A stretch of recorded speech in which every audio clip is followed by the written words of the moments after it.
오늘 하나님 말씀은 요한복음 17장 말씀입니다. 17장 13절에서 26절 말씀입니다. 제가 읽도록 하겠습니다. 17장 13절부터 26절 말씀입니다. 지금 내가 아버지께로 가오니 내가 세상에서 이 말을 하옵는 것은 그들로 내 기쁨을 그들 안에 충만히 가지게 하려 함이니이다. 내가 아버지의 말씀을 그들에게 주었사오매 세상이 그들을 미워하여 싸우니 이는 내가 세상에 속하지 아니함 같이 그들도 세상에 속하지 아니함으로 인함이니이다. 내가 비옵는 것은 그들을 세상에서 데려가시기를 위함이 아니요 다만 악에 빠지지 않게 보존하시기를 위함이니이다. 내가 세상에 속하지 아니함 같이 그들도 세상에 속하지 아니하였사옵나이다.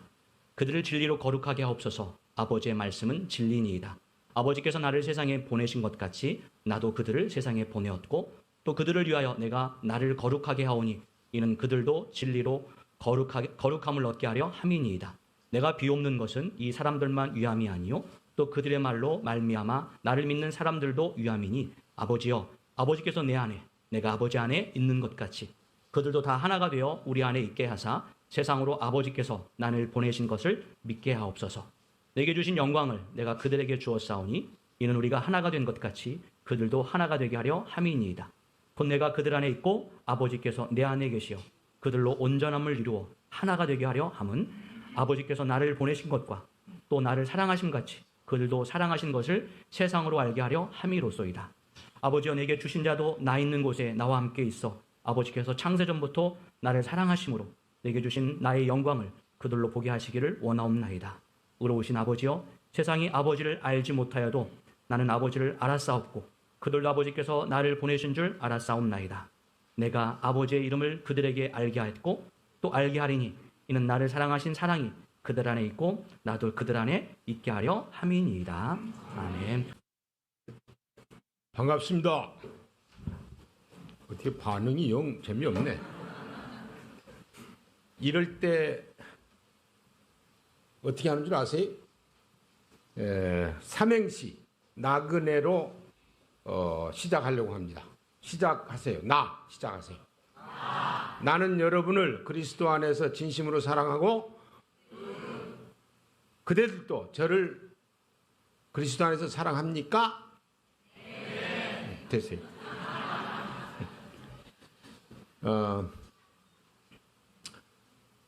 한별교회는 신약 시대 교회입니다.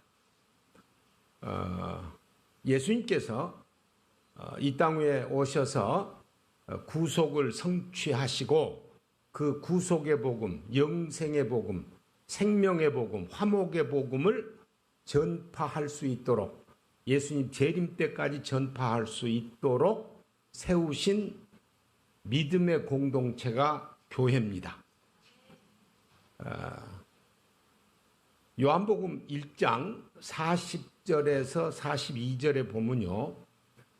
예수님께서 공생의 시작하시면서 안드레의 소개로 베드로를 처음 만납니다. 근데 예수님이 하시는 일이 처음 만난 베드로에게 요한의 아들 시몬아 내가 지금이 아니고 장차 개바라 하리라. 장차 반석이라 하리라. 이렇게 말씀하십니다. 공생이 시작됩니다. 3년의 세월이 거의 지났습니다. 마태복음 16장에 보면 예수님께서 가이사랴 빌립보 지방에서 두 개의 질문을 합니다. 사람들이 나를 누구라 하느냐. 그런데 그 질문의 답은 여러분들이 아시는데 별로 신통치가 않았어요. 그러니까 예수님께서 너희는 나를 누구라 하느냐. 3년 동안 예수님이 누군지 또 어떤 일을 하러 오셨는지 가르쳤습니다. 그래서 너희는 나를 누구라 하느냐. 그 질문에 베드로가 사도들을 대표해서 이 너희는이 복수입니다. 그렇기 때문에 사도들을 대표해서 주는 그리스도시요 살아계신 하나님의 아들이시니이다 라는 제대로 된 신앙 고백을 합니다.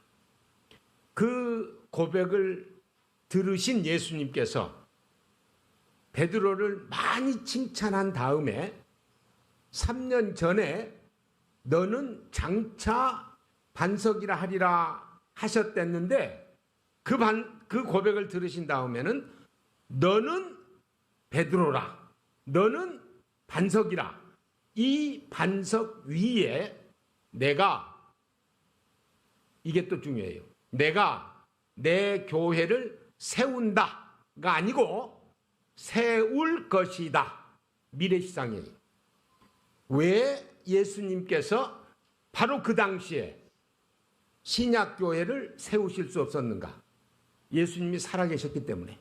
아직 이 속죄함을 이루는 그의 죽음과 부활이 아직도 미래로 있기 때문에.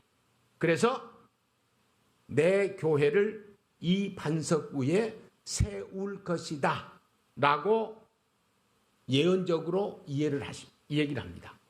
그 다음에 그 과정을 이제 지내가시면서 예수님께서는 요한복음 14장 16절과 26절에 보면 보혜사를 보내주실 것이다. 또 15장 26절에도 보혜사를 보내주실 것이다. 16장 7절 이하에서부터는 내가 죽지 아니하면 보혜사가 오시지 않을 것이고 내가 죽어야 보혜사가 올 것이다. 그래서 예수님께서 계획하신 대로 이 땅 위에 성육신 하셔서 고난당하시고 죽으시고 부활하신 다음에 보혜사가 오시고 그리고 그 보혜사를 통해서 신약교회가 사도행전 2장 41절 이하의 언급처럼 설립이 됩니다. 그런데 오늘 본문을 요한복음 17장에서 잡았거든요. 다 아시는 대로 18장은 겟세마네 동산의 이 얘기가 나옵니다. 그러니까 예수님께서 이제 곧 죽으실 거예요. 죽으시기 바로 전에 기도한 내용이 요한복음 17장입니다. 우리가 이 요한복음 17장을 어떤 사람은 예수님의 대제사장적인 기도, 또 어떤 사람은 예수님의 고별 기도, 또 어떤 사람은 예수님의 성별 기도, 이렇게 명칭을 붙입니다. 그런데 명칭이 중요한 게 아니고요. 여기 내용을 통해서 보면 예수님께서 이제 죽으실 것을 내다보시면서 아버지요, 내가 이제 아버지께 갑니다. 그런데 나를 따르는 사람들이 이 땅 위에서 어떤 특징을 가지고 살기를 원합니다. 라고 6가지의 특징을 기도로 얘기를 해요. 그 6가지가요. 13절서부터 읽었지 않습니까? 첫째가 기쁨입니다. 나를 따르는 사람이 내 기쁨이 저들 속에 충만하는 그런 삶이 되기를 원합니다. 기쁨. 여러분들 기쁨 있으세요? 구원받은 기쁨 있으세요? 그 기쁨을 얘기하는 겁니다. 제가 오늘 설교를 짧게 해야 되거든요. 아니면 꼰대 되니까. 네. 지금 할 말은 많은데요. 짧게 하려고 그래요. 그 다음에요. 바로 다음에 무슨 말씀을 하냐면은 진리로 거룩하게 하옵소서. 거기 거룩이라는 말은요, 도덕적인 거룩의 개념이 아니고 세상으로부터 성별을 얘기합니다. 왜 그렇게 해석을 해야 하느냐면 바로 다음에 내가 나를 거룩하게 하오니 라고 예수님께서 똑같은 단어를 사용해서 얘기했거든요. 그런데 만약 저들이, 즉 우리들이 진리로 거룩하게 되는 것을 도덕적으로 얘기를 했으면 예수님에게도 도덕적으로 적용해야 되고, 그러므로 거룩하게 되기 전에는 예수님이 죄가 있기 때문에 그렇게 받을 수가 없어요. 이거는 성별입니다. 무슨 얘기냐면 이제 얼마 있으면 내가 십자가를 통해서 아버지께서 나에게 맡겨주신 그 일을 위해서 나를 성별하오니 저들도 세상으로부터 성별되기를 원합니다. 라고 성별 얘기해요. 그 다음에 진리. 진리는 하나님의 말씀입니다. 교회는 말씀을 빼면 존재 이유가 없습니다. 말씀. 그 다음에 내가 저들을 세상으로 내보냈다. 선교입니다. 선교. 그 다음에요, 한 서너 절 정도를 일치와 연합. 교회는 하나가 돼야 된다. 일치가 돼야 된다. 마음이 합쳐져야 된다. 라고 얘기를 했고요. 그 다음에는 26절까지 사랑 얘기를 합니다. 교회 내에 그리스도의 사랑. 하나님께서 우리가 죄인 되었을 때에 그의 아들을 십자가에 내어놓으심으로 우리에 대한 사랑을 확증하신 그 깊은 사랑. 사랑이 교회 내에 있어야 된다. 그렇게 6가지 얘기를 했거든요. 기쁨, 성별, 진리, 즉 말씀, 그리고 선교, 연합, 사랑. 이 6가지를 나를 따르는 사람은 그런 특징을 가진 삶을 살기를 원합니다. 라고 예수님께서 십자가 지시기 전에 기도했어요. 근데요, 사도행전 2장, 이제 베드로의 설교가 지난 다음에 사도행전 2장 41절서부터 47절까지 보면 예루살렘 교회, 처음으로 설립된 교회의 그 삶의 모습이 그려져 있어요. 그 삶의 모습 속에요, 이 6가지가 다 있습니다. 기쁨도 있고요. 그런데 그 기쁨은요, 아주 성경이요, 얼마나 정확하고 얼마나 세밀하게 기록했는지, 예수님은 요한복음 17장 13절에서 기쁨 얘기할 때는 일반적인 용어의 기쁨이에요. 그런데 사도행전 2장의 성도들이, 초대교회가 누리는 그 기쁨은요, 체험을 통해서 고백하는 그 기쁨.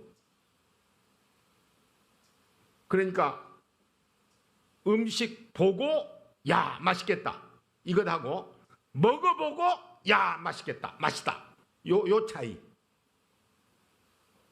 그러니까 사도행전 2장의 성도들이 예수님을 중심으로 복음을 믿으면서 신앙생활을 같이 하니까 너무너무 기뻐가지고 그 체험적인 기쁨으로 거기 다른 용어, 아갈리아서인데 다른 용어를 거기다 사용했어요.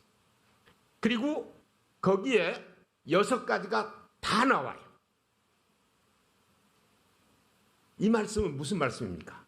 사도행전은요, 우리가 2000년 전에 교회들이 와 이런 엄청난 일들을 했구나 라고 감격하라고 쓴 게 아닙니다. 사도행전은 예수님 재림 때까지 예수님을 구주로 믿는 모든 교회가 그와 같은 일을 하라고 사도행전을 쓴 거예요. 그동안요, 한별교회, 우리 오광성 목사님을 통해서 제가 여기 여러 차례 왔거든요. 가만히 생각해 봤어요. 기쁨이 있었냐? 있었어요. 성별이 됐냐? 성별됐어요. 그래서 주일날은 음식도 안 사요. 예. 그래서 모든 사람 손님도 오늘 여기서 먹였어요. 예. 보통 교회는 데리고 나가요. 시간 넉넉했거든. 성별됐어요. 진리가 있었냐? 계속 말씀 속에 진리가 선포됐어요. 선교했냐? 여러 사람 선교사 파송했어요. 일치와 연합이 있었냐? 성도들의 마음이 다 하나로 돼 있었어요. 사랑이 있었냐? 그런 교회는 사랑이 없으면 그렇게 될 수가 없어요. 그래서 지금까지 한별교회가 예수님께서 기도하신 그 기도대로 생활하고 살았어요.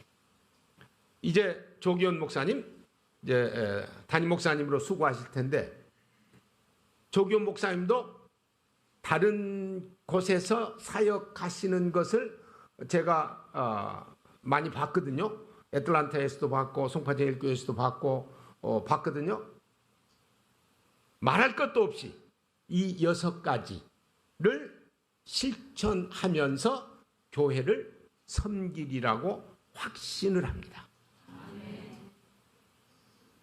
한별교회, 하나님께서 사랑하시는 교회고, 또 이런 바톤 터치를, 담임 목사님의 이 바톤 터치를 통해서 더욱더 한별교회가 하나님께 쓰임받는 교회, 하나님께 많은 열매를 바치는 그런 교회, 그리고 하나님이 기뻐하시는 교회가 될 수 있기를 소원합니다.